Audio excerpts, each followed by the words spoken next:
Hello friends, literature की class में आप सभी का फिर से स्वागत है। जो हम वर्ड्सवर्थ के प्रीवियस ईयर क्वेश्चन जो सॉल्व कर रहे थे उसमें हम 60 तक कर चुके थे। आज हम 61 से स्टार्ट करेंगे। तो बिना टाइम वेस्ट किए हुए चलिए स्टार्ट करते हैं। 61 little we see in nature that is ours is a line from. ये लाइन कहाँ पर बोली गई है? टिंटन अवे, इमोर्टलिटी और daffodils the world is too much with us. तो ये लाइन कहाँ से ली गई है? Little we see in nature that is ours. तो ये लाइन ली गई है the world is too much with us से ली गई है। The line "Little we see in the nature" that appears sonnet composed by William Wordsworth. This sonnet was published in 1807 in poem in 2 volumes. तो the world is too much with us से ये ली गई है हमारी line. Question number 62 है विच out of the following is not a poem by Wordsworth. तो ये कौन सी इनमें से कौन सी पोएम वर्ड्सवर्थ के द्वारा नहीं लिखी गई है? London 1802, strange first, the passion have I known the solitary reaper, London. तो लंदन 1802 हमारी है। Strange first, the passion have I non ये भी है। द सोलिटरी रीपर भी है। तो लंदन नहीं है। लंदन किसके द्वारा लिखी गई है? हमारे लंदन 1802 तो विलियम ब्लैक के द्वारा लिखी गई है। लंदन जो है लंदन 1802 विलियम वर्ड्सवर्थ के द्वारा लिखी गई है। और जो खाली लंदन है वो हमारे विलियम ब्लैक के द्वारा लिखी गई है। 1794 में ये जो है पब्लिश हुई थी। 63 है Wordsworth's the borders come under the category of. तो ये कौन सी कैटेगरी में आती है? प्रोज ट्रेजेडी, एपिक है, वर्स ट्रेजेडी है या ओड है? तो ये है हमारी वर्स ट्रेजेडी है। Publish in 1842। क्वेश्चन नंबर 64 हमारा फॉल्स है। तो 65 देखेंगे। In which work of Wordsworth does the line still sad music of humanity occurs. तो ये लाइन कहाँ पर बोली गई है? Still sad music of humanity, Tintern Abbey, the recluse, immortality और द प्रीलूड। तो ये बहुत इंपॉर्टेंट लाइन है, फेमस लाइन है टिंटन अवे की। 66 in which poem of Wordsworth does the line our birth is but a sleep and a forgetting occurs. ये question हर page पे 1 से 2 बार रिपीट हो रहा है इस पोएम का। तो ये आप ज़रूर करके दी चाहिए, इसको तो ज़रूर ही पढ़ के जाइएगा। Tintern Abbey, the recluse, the prelude, immortality और। तो ये डी है इमोर्टलिटी और। बहुत ज़्यादा एक्सप्लेन हम पीछे कर चुके हैं इसका। 67 फॉर हुम did William Wordsworth speak in his famous line the Saul was like a star and dwelt apart. तो ये लाइन विलियम वर्ड्सवर्थ ने कहाँ पर बोली हैं? कहाँ पर बोली हैं मतलब किसके लिए बोली हैं? वो फॉर हुम किसके लिए बोली है? W Shakespeare, William Shakespeare, John Galsworthy, John Milton, Spenser. तो ये किसके लिए बोली है? The soul was like a star and dwelt apart, John Milton के लिए बोली है। ऑन मिल्टन में तो लंदन 1802 में मिल्टन के लिए विलियम वर्ड्सवर्थ ने बोली है। 68 an evening walk is written by. Evening walk जो है वो किसके द्वारा लिखी गई है? William Wordsworth, William Shakespeare, John Milton, John Galsworthy. तो सिंपल है, विलियम वर्ड्सवर्थ के द्वारा ये लिखी गई है। Which of the following work is not written by William Wordsworth. ये कौन सा वर्क है इसमें से जो विलियम वर्ड्सवर्थ के द्वारा नहीं लिखा गया? द थॉर्न लिखी गई है, द इडियट बॉय लिखी गई है, सीमनली लिखी गई है, लेकिन जो बियॉन्ड है ये हमारी नहीं लिखी गई है। ये किसने कंपोज की है? जॉन गॉल्सवर्दी ने। कब पब्लिश हुई थी? 1917 में। तो ये सब हमारी वर्ड्सवर्थ के द्वारा लिखी गई है। Who refers William Wordsworth as an ever enduring man. तो ये किसने कहा था एवर एंडरिंग मैन? मतलब कि हमेशा के लिए जो है वो कौन किसने कहा था इसको? डॉक्टर जॉनसन, जॉन कीट, ड्यूकेंसी, एस.टी. कॉलरिज। तो ये हमारे कहा था Samuel Johnson, John S T. Coleridge ने सैमुअल टायलर कॉलरिज ने बोला था ऐसा। 71 which two words rhyme in the last 2 lines of the first stanzas of daffodils. Daffodil की जो लास्ट स्टैंजा है उसकी जो लास्ट की 2 लाइन्स हैं उसमें कौन सी राइम हमारी मैच होती है? Trees and breeze, fluttering and dancing, I and lie या ग्लैंस एंड डांस। तो कौन सी राइम हमारी होती है? ट्रीज एंड ब्रीज की होती है। तो देखिए यहाँ पे लाइन भी दे रखी है इन्होंने। इसकी लास्ट 2 लाइन्स हैं इनकी, fluttering and dancing in the breeze. 2 rhyme words are trees and breeze. तो इस वाली में ट्रीज हमारा हो रहा है और इस राइम में, तो राइम स्कीम क्या है? Trees and breeze. तो answer is A. Question number 72 Wordsworth describe the daffodils a host here host means. यानी कि यहाँ पर जो होस्ट कहा है इन्होंने डैफोडिल्स में उसमें क्या मीनिंग है इस होस्ट का? Someone who entertain entertains by invitations, an organism the harbors another inside, a whole army of flowers and unruly crowd of passers by। तो इसमें क्या कहा है इन्होंने, आर्मी ऑफ फ्लावर्स कहा है, क्योंकि ये जो है हज़ारों की संख्या में एक साथ में जो है डैफोडिल्स देखते हैं, तो ये इन्होंने इनको आर्मी ऑफ फ्लावर्स को आर्मी ऑफ फ्लावर्स के नाम से संबोधित किया है। Question number 73, the lyrical ballad was publish for the first time in the year. तो ये कहाँ पर हुई थी, 1798 में ये पब्लिश हुई थी सबसे पहले। Question number 74, which of the following poem of Wordsworth has a subtitle growth of poet's mind. तो ये किसका सबटाइटल है, Tintern Abbey, the prelude, ode on intimation immortality, Laodamia. ये मैंने जो वर्ड्सवर्थ के हमारे जो वर्क्स हैं उनके जो सबटाइटल्स हैं, मैंने उनके ऊपर भी एक वीडियो बनाई है, अगर आपने नहीं देखी आप जाकर चेक कर सकते हैं, ट्रिक से मैंने उनको पढ़ाया है। कुछ तो आंसर होगा the prelude. 75, which work of Wordsworth has been called the fine flower of 18th century meditative poetry. तो 18th सेंचुरी की जो मेडिटेटिव पोइट्री है किसको कहा गया है, लिरिकल बैलेड, इमोर्टलिटी और द रिक्लूज या टिंटन एबे। तो इसको आंसर होगा टिंटन अबे को। Fine flower of 18th century meditative poetry को किसको कहा है, Tintern Abbey. 76, who among the following said the child is father of the man. ऐसा किसने कहा है, the child is the father of man. तो ये हमारे विलियम वर्ड्सवर्थ ने कहा है।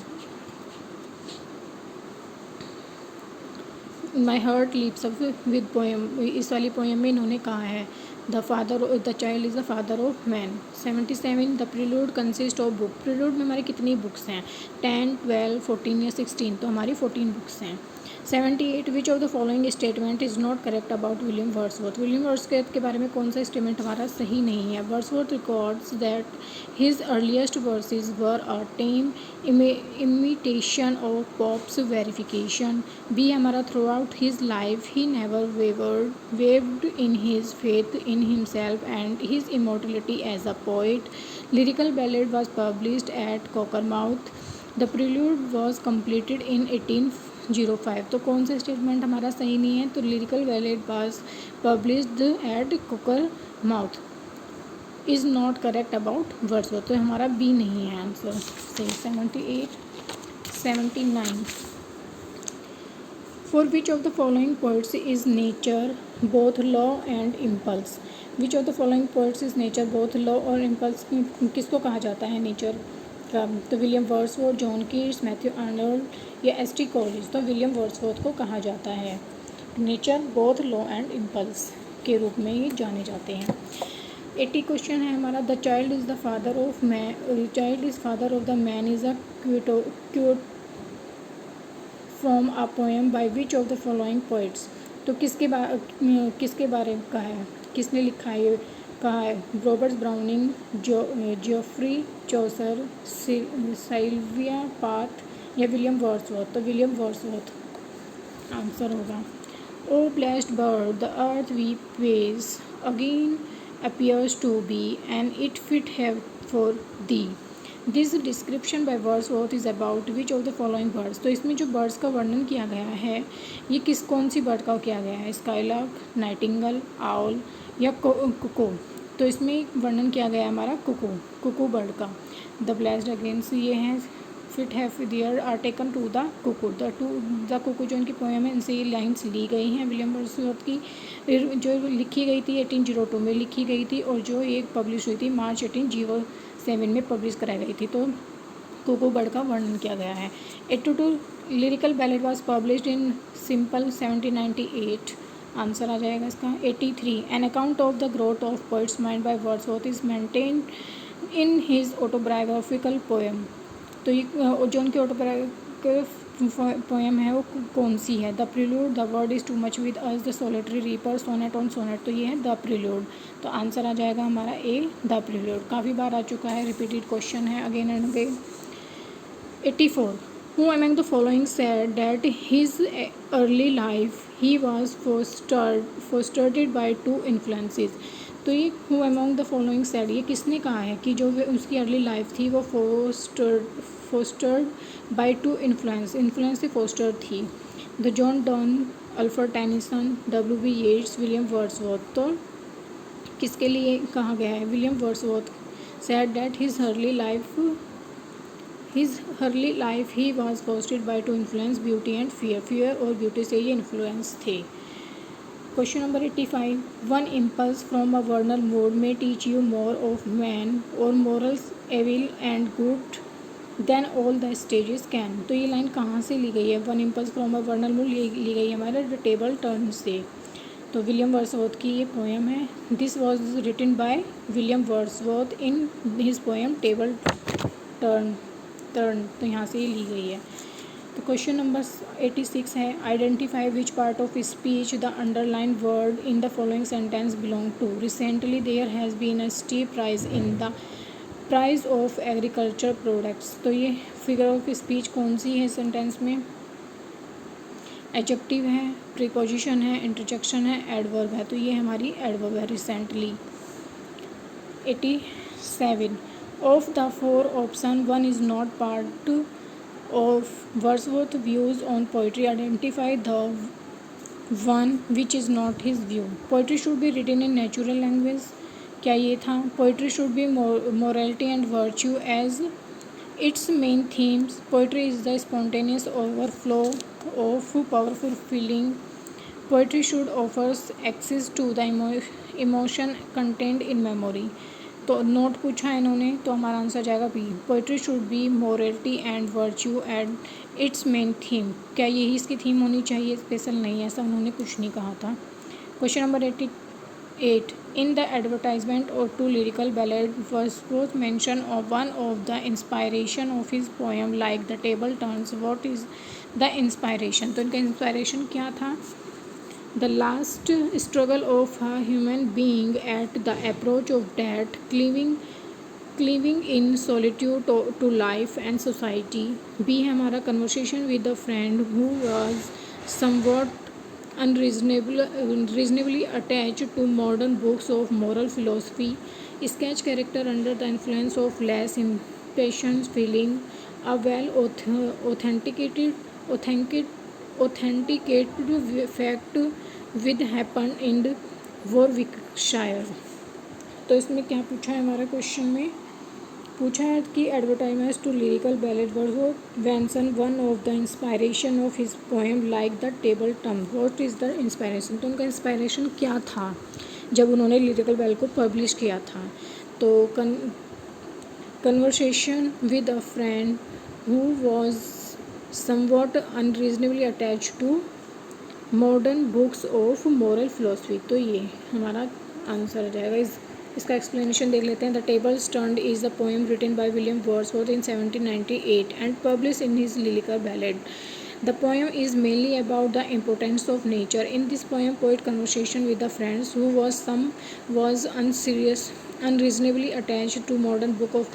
इसमें क्या है कि टेबल टर्न्स में वर्णन किया गया है कि अपने फ्रेंड के बारे में जो कि एक केवल बुक से ही अटैच होता है, जबकि वो ये पोएम की प्रकृति को ही, नेचर को ही टीचर के रूप में इन्होंने माना है। तो यही सब चीज़ें इसमें बताई हैं। तो B is the right answer.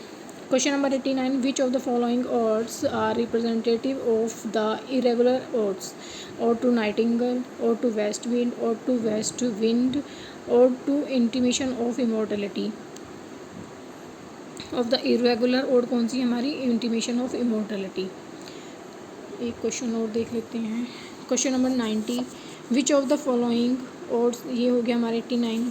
Question number 90, which are the two birds that the solitary reaper is compare to in Wordsworth's poem the solitary reaper. जो सोलिटरी रीपर में जो टू वर्ड्स का वर्णन किया गया है वो कौन कौन सी है? कुकू एंड स्काईलार्क है, नाइटिंगेल एंड कोकू है, लिनेट एंड थ्रोसल है, स्काईलार्क और ट्रस है। तो इसमें कौन सी नाइटिंगेल और कुकू का इन्होंने वर्णन किया है सोलिटरी रीपर्स में? तो ये इसका सारा एक्सप्लेनेशन है। तो फ्रेंड्स आज यही क्वेश्चन करते हैं, वीडियो ज़्यादा लंबा हो जाएगा। तो आई होप आपको वीडियो पसंद आएगा, थोड़ी सी लिटिल हेल्प आपको हुई होगी। अगर आपको थोड़ा सा भी इससे कुछ मिलता है तो please do like share and subscribe. मिलते हैं अगली वीडियो में। Thank you so much.